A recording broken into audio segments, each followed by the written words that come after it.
طلب العلم فریضۃ علی کل مسلم،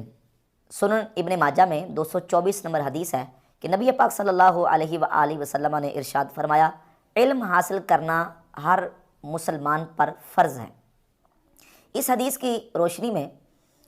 علم کے حوالے سے چند ضروری باتیں سمجھنے کی ضرورت ہے۔ پہلی بات یہ کہ علم حاصل کرنا ہر مسلمان پر فرض ہے۔ وہ کون سا علم ہے جس کا حاصل کرنا مسلمان پر فرض ہے؟ قرآن مجید اور احادیث طیبات کی روشنی میں ہمیں جو واضح ہوتا ہے وہ یہ ہے کہ قرآن مجید اور احادیث کی روشنی میں جس علم کو فرض قرار دیا گیا ہے وہ علم دین ہے۔ قرآن میں اور احادیث میں جس علم کی فضیلت بیان کی گئی اور علماء کے جو فضائل بیان کیے گئے ہیں تو اس سے مراد علوم دینیہ اور دین کے علماء ہیں جن کے فضائل کو بیان کیا گیا ہے، اور جس علم کو فرض کیا گیا ہے وہ علم بھی دین کا علم ہے کہ ایک مومن مسلمان کے لیے دین کا علم حاصل کرنا فرض ہے۔ کیوں؟ اس لیے کہ بنیادی طور پر علم کی دو قسمیں ہیں، ایک علم نافع اور دوسرا علم دار ہے۔ علم نافع یعنی نفع دینے والا علم، اور علم دار یعنی نقصان دینے والا علم۔ اور احادیث میں نبی کریم علیہ السلام کی دعائیں مذکور ہیں کہ نبی پاک علیہ السلام نے اللہ رب العزت کی بارگاہ میں علم نافع کا سوال کیا ہے اور علم دار سے پناہ مانگی ہے۔ اور پھر علم جو ہے اس کی مختلف اقسام ہیں اور اس کے مختلف مراتب اور درجات ہیں۔ علم فرض بھی ہے، علم سیکھنا واجب بھی ہے، علم مستحب بھی ہے، مباح بھی ہے، علم حرام بھی ہے، مکروہ بھی ہے، اور بعض صورتوں میں کفر بھی ہے۔ یعنی اگر علم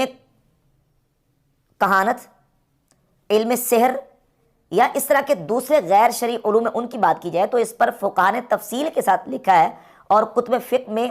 جو علوم کی اقسام اور تقسیم بیان کی گئی ہے اس سے بات بالکل واضح ہوتی ہے کہ ان علوم کو سیکھنے کی شرعاً اجازت نہیں ہے۔ یعنی ایک مسلمان علم سحر، جادو کا علم سیکھتا ہے، کہانت کا علم سیکھتا ہے، اور بالخصوص وہ علوم جو شرکیہ اور کفریہ کلمات کے اوپر مشتمل ہے تو ان کو تو سیکھنے کی اجازت نہیں ہے، یہ علم دار میں آتے ہیں، لہذا ان کا سیکھنا فرض تو کجا سیکھنا جائز ہی نہیں ہے۔ تو پھر اس تقسیم سے بات واضح ہوتی ہے کہ بعض علوم جو ہے ان کا سیکھنا حرام، بعض کا مکروہ اور بعض کا کفر تک چلا جاتا ہے۔ اور جب ہم دین کے علم کی بات کرتے ہیں جس کو شریعت نے ایک مومن مسلمان پر فرض قرار دیا ہے تو دین کی تعلیمات جو ہے اس کی مختلف اقسام ہیں۔ سب سے پہلی قسم جو دین کی تعلیمات کی ہے اس کو علم العقائد اور ایمانیات کا علم کہا جاتا ہے۔ ایک مومن مسلمان پر علم حاصل کرنا فرض ہے، سب سے پہلے اس کے اوپر فرض ہے کہ وہ ایمانیات کا علم حاصل کرے، اور پھر احکام، پھر آداب، اخلاق اور دیگر علوم کی اور معاملات کی باری بعد میں آتی ہے، سب سے پہلے ایمانیات کی باری ہے۔ اللہ رب العزت کے بارے میں ایک مومن مسلمان کو کیا عقیدہ رکھنا چاہیے، صفات باری تعالیٰ کے بارے میں کیا عقیدہ ہونا چاہیے، انبیاء کے بارے میں، فرشتوں کے بارے میں، بعث بعد الموت اور آخرت اور قیامت کے بارے میں، جنت دوزخ کے بارے میں، قبر کے حوالے سے جو ایک مسلمان کا عقیدہ ہونا چاہیے، اور اسلام نے ہمیں جو عقائد دیے ہیں ان عقائد کو سیکھنا ایک مومن مسلمان پر سب سے پہلے فرض ہے۔ اس کی پہلی قسم کون سی ہے؟ علم العقائد اور ایمانیات کا علم۔ یہی وجہ ہے کہ حضرت جندب بن عبداللہ رضی اللہ تعالیٰ عنہ صحابی بیان کرتے ہیں، سنن ابن ماجہ میں حدیث نمبر 61 ہے کہ ہم نبی پاک صلی اللہ علیہ وآلہ وسلم کی بارگاہ اقدس میں جب جاتے فَتَعَلَّمْنَا الْإِيمَانَ قَبْلَ أَن نَتَعَلَّمَ الْقُرْآنَ، ہم قرآن سیکھنے سے پہلے ایمان کا علم حاصل کرتے تھے، ہم ایمانیات سیکھتے تھے، ایمان کو سیکھتے تھے قرآن کو سیکھنے سے پہلے۔ اور فرماتے ہیں ثُمَّ تَعَلَّمْنَا الْقُرْآنَ فَازْدَدْنَا بِهِ ایمَانًا، پھر ہم نے ایمان سیکھنے کے بعد جب ہم قرآن کو سیکھتے، ہم نے قرآن کو سیکھا تو ہمارا جو ایمان ہے وہ اور زیادہ مضبوط ہو جاتا تھا، پکا ہو جاتا تھا۔ تو سب سے پہلے ایمان سیکھتے اور پھر قرآن کو سیکھتے۔ یہ سنن ابن ماجہ کی حدیث نمبر 61 اور حدیث بھی صحیح ہے۔ اب آگے چلیے کہ جب علم کو سیکھنا ہے تو علم کو سیکھنے کا ہمارے پاس سورس اور ذریعہ کون سا ہے؟ تو یقیناً علم کو سیکھنے کا ذریعہ ایک مومن مسلمان کے پاس اللہ رب العزت کی کتاب قرآن مجید فرقان حمید ہے، اور نبی پاک صلی اللہ علیہ وآلہ وسلم کی احادیث حضور کے فرمودات ہیں۔ سرکار دو عالم صلی اللہ علیہ وآلہ وسلم کی ذات اقدس جب صحابہ کرام رضی اللہ تعالیٰ عنہ کے اندر ظاہری حیات طیبہ کے ساتھ حضور موجود تھے تو صحابہ کرام ڈائریکٹ نبی کریم علیہ السلام سے قرآن مجید کو سیکھتے۔ سورۃ الجمعہ کی آیت نمبر 2 میں اللہ رب العزت نے حضور کا یہ منصب بیان کیا ہے کہ یعلمہم الکتاب والحکمہ، کہ نبی صلی اللہ علیہ وآلہ وسلم کتاب اور حکمت سکھاتے ہیں، کتاب اور حکمت کی تعلیم ارشاد فرماتے ہیں۔ تو صحابہ کرام قرآن مجید کو نبی پاک علیہ السلام کی ذات اقدس سے سیکھتے تھے، اور جن صحابہ نے قرآن نبی کریم علیہ السلام سے سیکھا حضور نے ترغیب ارشاد فرمائی اپنی امت کو کہ تم ان سے قرآن کو سیکھو۔ صحیح بخاری میں 4999 نمبر حدیث ہے، خذوا القرآن من اربع، 4 صحابہ سے قرآن کو حاصل کرو، قرآن کو سیکھو، اور ان میں سے حضرت عبداللہ بن مسعود، حضرت سالم، ابی بن کعب اور حضرت معاذ بن جبل رضی اللہ تعالی عنہم اجمعین۔ ان سے حضور علیہ الصلوۃ والسلام نے کہا کہ قرآن کو سیکھو، یعنی صحابہ نے قرآن حضور سے سیکھا، اور جن صحابہ نے نبی کریم علیہ الصلوۃ والسلام سے قرآن سیکھا ہے، حضور اپنی امت کو اور باقی آنے والے لوگوں کو ان کی طرف ریفر کر رہے ہیں کہ ان سے تم نے قرآن کو سیکھنا ہے۔ اور ان میں سے حضرت عبداللہ ابن مسعود رضی اللہ تعالیٰ عنہ خود فرماتے ہیں، صحیح بخاری میں 5000 نمبر حدیث ہے، وہ اللہ کی قسم بیان کر کے کہتے ہیں کہ میں اللہ کی قسم کر کے کہتا ہوں کہ اصحاب پیغمبر جانتے ہیں کہ میں تمام صحابہ کرام میں سے سب سے زیادہ قرآن کو جاننے والا ہوں، اور میں نے 70 سے زیادہ صورتیں رسول اللہ صلی اللہ علیہ وآلہ وسلم کے مبارک منہ سے سیکھی۔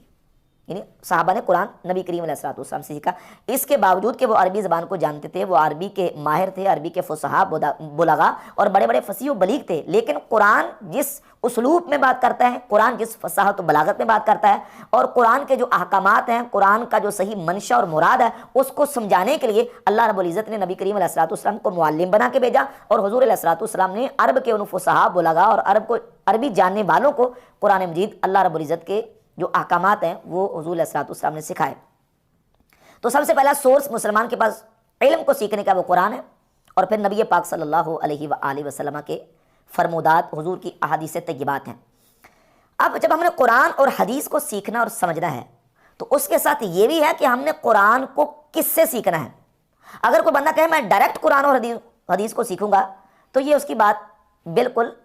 لاجک کے خلاف ہے۔ کیوں؟ اس لیے قرآن کو جب پڑھے گا تو جو بندہ خود قرآن کو ترجمہ نہیں جانتا، عربی نہیں جانتا، لغت نہیں جانتا، وہ لازمی طور پہ قرآن مجید کو کسی ترجمے کے ساتھ پڑھے گا، کسی تفسیر کے ساتھ پڑھے گا، اور ترجمہ اور تفسیر جو ہے یہ اصل میں فہم ہے، یہ سمجھ ہے اس مترجم کی، اس مفسر کی۔ اگر کوئی بندہ کہتا نہیں جو کوئی بھی ترجمہ پڑھ لیں، کوئی بھی تفسیر پڑھ لیں، اور کسی کا بھی لیکچر سن لیں، آپ کسی سے بھی آپ قرآن کا ترجمہ اور تفسیر سن سکتے ہیں، تو اب میں ان کو دعوت دیتا ہوں کہ کیا آپ یہ قادیانیوں کا قرآن پاک کا ترجمہ ہے، کیا اس کو پڑھنے کے لیے تیار ہیں جو قادیانیوں نے قرآن پاک کا ترجمہ کیا ہے؟ یہ قرآن پاک کی تفسیر بیان القرآن قادیانیوں کی، کیا قرآن پاک کی اس تفسیر کو پڑھنے کے لیے وہ لوگ تیار ہیں جو کہتے ہیں جی کسی کا بھی ترجمہ پڑھ لیں؟ یہ صحیح بخاری کا ترجمہ ہے قادیانیوں کا، مرزائیوں کا، کیا یہ صحیح بخاری کا یہ ترجمہ پڑھنے کے لیے تیار ہیں جو صحیح بخاری کا اور قرآن مجید کا اور جو تفاسیر اور تراجم کیے گئے ہیں؟ نہیں، کہیں گے نہیں جو وہ تو قادیانیوں کا۔ تو یہی بات ہم کہتے ہیں کہ جب ترجمہ اور تفسیر کی بات آتی ہے تو ترجمہ اور تفسیر یہ اصل میں فہم ہے اس مترجم کا، اس مفسر کا۔ تو ہمیں دیکھنا ہوگا کہ جس سے ہم نے قرآن کو سیکھنا ہے، جس سے ہم نے حدیث کو سیکھنا ہے، ہم نے قرآن اور حدیث کو لینا ہے، کیونکہ قرآن اور حدیث یہ دین کا علم ہے، اور علم کو لینے کے لیے معیار ہے کہ ہم نے کس سے علم کو حاصل کرنا ہے۔ صحیح مسلم کے مقدمہ میں امام مسلم رحمۃ اللہ تعالی علیہ نے امام محمد بن سیرین رحمہ اللہ سے ایک روایت کو نقل کیا ہے، روایت نمبر 26 ہے۔ امام محمد بن سیرین بہت بڑے جلیل القدر تابعی ہیں، حضرت انس بن مالک کے اور حضرت ابو ہریرہ رضی اللہ تعالیٰ عنہما کے شاگرد ہیں۔ وہ فرماتے ہیں ان ھذا العلم دین فانظروا عمن تأخذون دینکم، یہ علم دین ہے، یہ جو علم ہم حاصل کرتے ہیں یہ دین ہے، یہ دیکھو کہ تم اپنا دین کہاں سے لے رہے ہو۔ فانظروا عمن تأخذون دینکم، دیکھو کہ تم دین کہاں سے حاصل کر رہے ہو، دین کہاں سے لے رہے ہو۔ اور ساتھ ہی صحیح مسلم کے مقدمہ میں روایت نمبر 27 ہے، امام محمد بن سیرین رحمۃ اللہ تعالیٰ علیہ فرماتے ہیں کہ پہلے جب کوئی شخص روایت آ کے بیان کرتا تو اس سے پوچھا نہیں جاتا تھا اس کے رجال کے بارے میں۔ لما وقعت الفتنہ، جب فتنہ واقع ہوا، یعنی امت میں افتراق، انتشار اور گمراہ فرقے پیدا ہونے شروع ہو گئے، گمراہ قسم کے لوگ پیدا ہونے شروع ہو گئے، تو لما وقعت الفتنہ قالوا سموا لنا رجالکم، تو صحابہ نے، تابعین نے، محدثین نے یہ کہا کہ یہ بتاؤ کہ تم نے حدیث کس سے سنی ہے، تمہیں حدیث کس نے بیان کی ہے؟ فَيُنظَرُ إِلَىٰ أَهْلِ السُّنَّةِ فَيُؤْخَذُ حَدِيثُهُمْ، دیکھا جاتا کہ حدیث بیان کرنے والا اہل سنت ہے تو اس کی حدیث کو لے لیا جاتا۔ کیا دیکھا جاتا؟ يُنظَرُ إِلَىٰ أَهْلِ السُّنَّةِ، یہ نہیں کہا کہ يُنظَرُ إِلَىٰ أَهْلِ الْكَلِمَةِ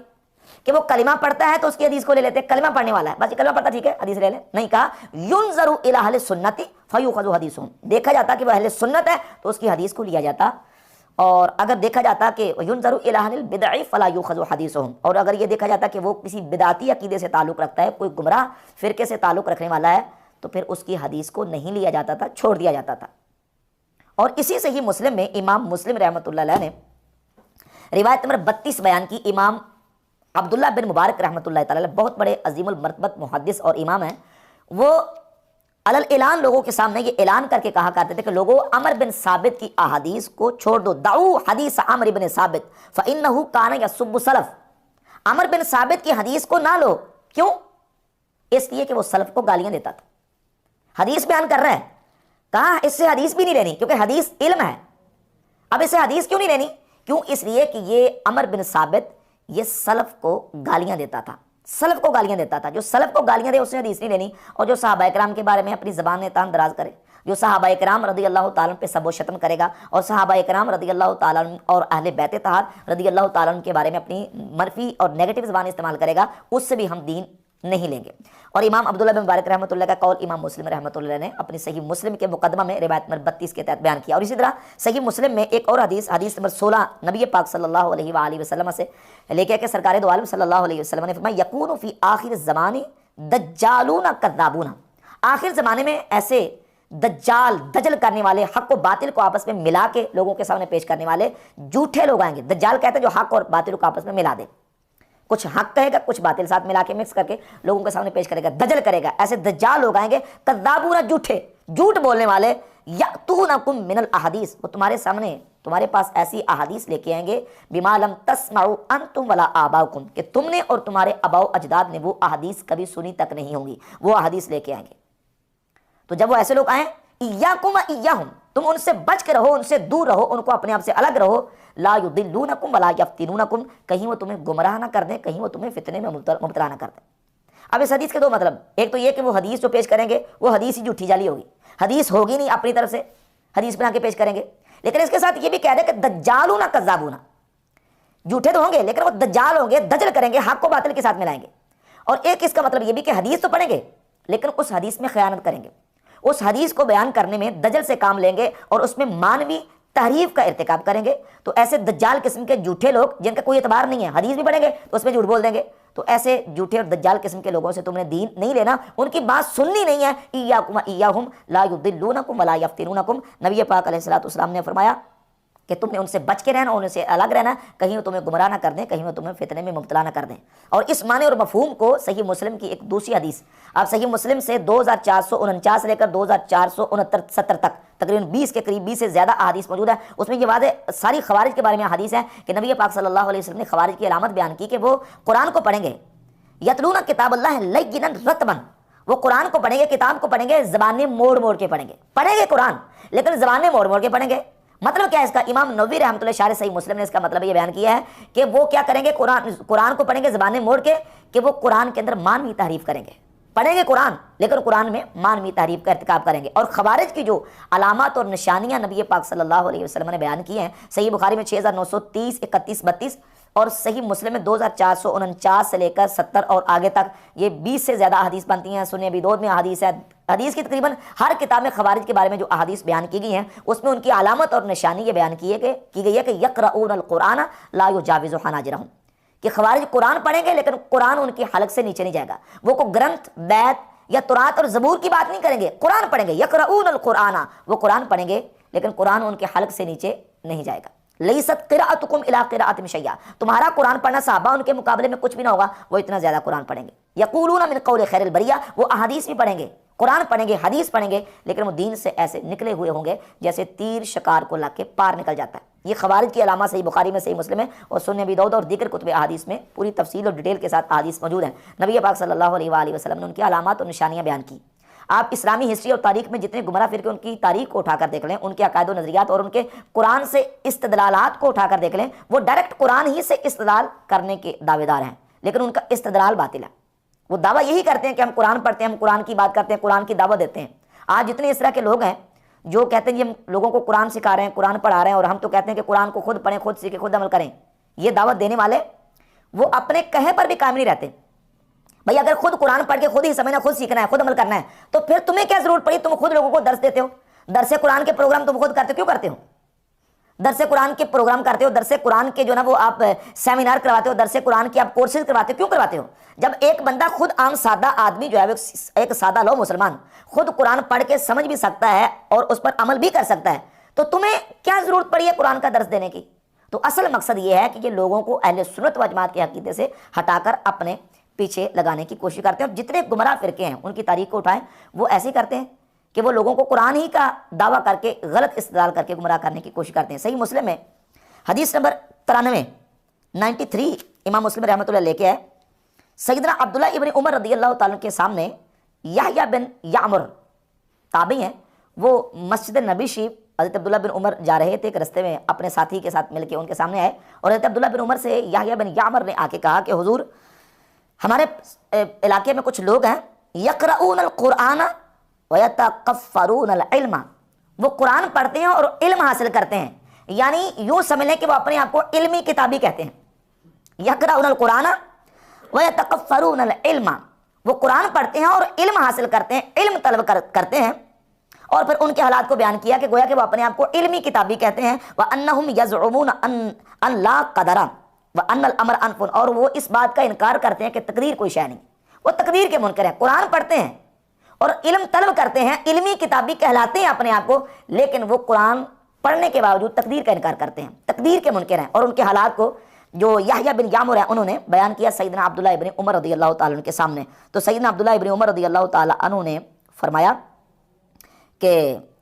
اذا لقیت اولئک فاخبرهم انی بریء منهم، جب تم ان سے ملو جا کے، ان علمی کتابیوں سے جا کے ملو تو ان سے جا کے کہنا کہ عبداللہ بن عمر تم سے بری ہیں، وانہم براء منی، اور وہ مجھ سے بری، میں ان سے بری ذمہ ہوں اور وہ مجھ سے بری ذمہ ہے۔ والذی یحلف بہ عبداللہ بن عمر، فرماتے ہیں کہ اس ذات کی قسم جس کی عبداللہ بن عمر قسم کھاتا ہے، لو ان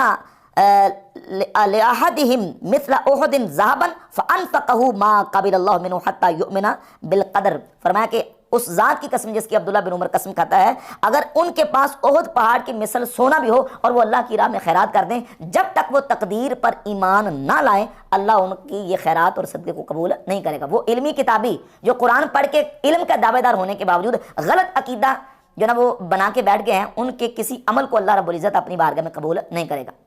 اب دیکھیں قرآن کا دعویٰ، اب خوارج کے عقیدے کو اٹھا کر دیکھ لیں، نواسب کے عقیدوں کو اٹھا کر دیکھ لیں، معتزلہ، مرجیہ، مشبہہ، مجسمہ، جتنے گمراہ فرقے ہیں وہ قرآن کی بات کرتے ہیں، قرآن کے مدعی اور دعوے دار ہیں، لیکن ان کے استدلالات باطل ہیں۔ صحیح مسلم میں ایک اور حدیث ہے 473 نمبر، یزید الفقیر کہتے ہیں کہ میں اپنے ساتھیوں سمیت مسجد نبی شریف کی حاضری کے لیے جب پہنچا تو ایک ستون کے ساتھ ٹیک لگا کے ایک بزرگ احادیث کا درس دے رہے تھے، اور درس حدیث دیتے ہوئے انہوں نے